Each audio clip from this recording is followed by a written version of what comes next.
ഈശോ മിശിഹായ്ക്ക് സ്തുതിയായിരിക്കട്ടെ.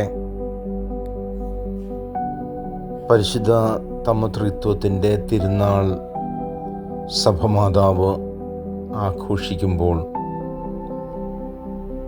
യോഹന്നാൻ്റെ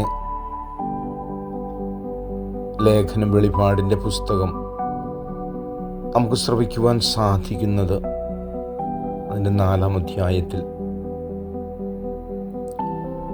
ആയിരുന്നവനും ആയിരിക്കുന്നവനും സർവശക്തനും ദൈവവുമായ കർത്താവ് പരിശുദ്ധൻ പരിശുദ്ധൻ പരിശുദ്ധൻ.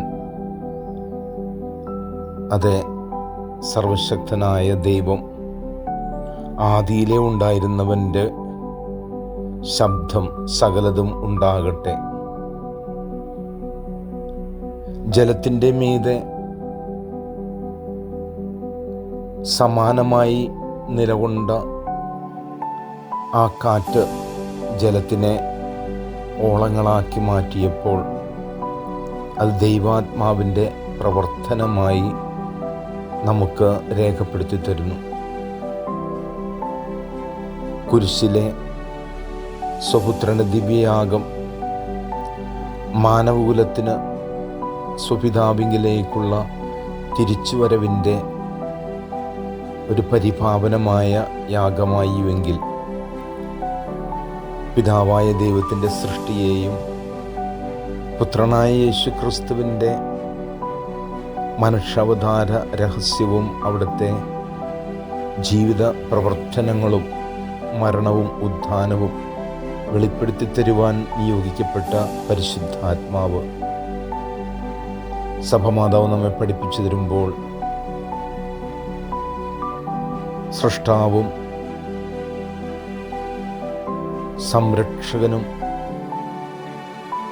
വീണ്ടെടുപ്പിന് കാരണവുമായവനും പവിത്രാത്മാവുമായ ദൈവം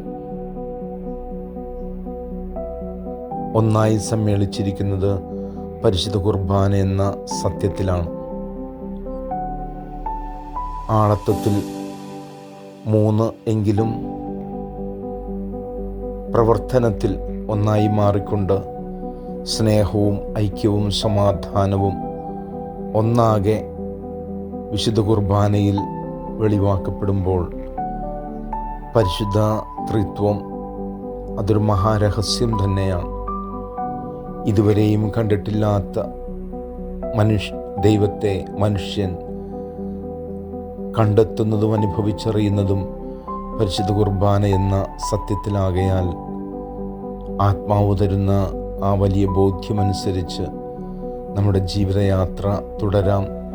നിത്യാനന്ദ സൗഭാഗ്യത്തിലേക്ക് എത്തിച്ചേർന്നുകൊണ്ട് ഈ പരിശുദ്ധത്വത്തിൻ്റെ ആ വലിയ രഹസ്യം വെളിപ്പെടുന്നതിന് ഓരോ ആത്മാക്കളെയും ദൈവം അനുഗ്രഹിക്കട്ടെ, ആശീർവദിക്കട്ടെ.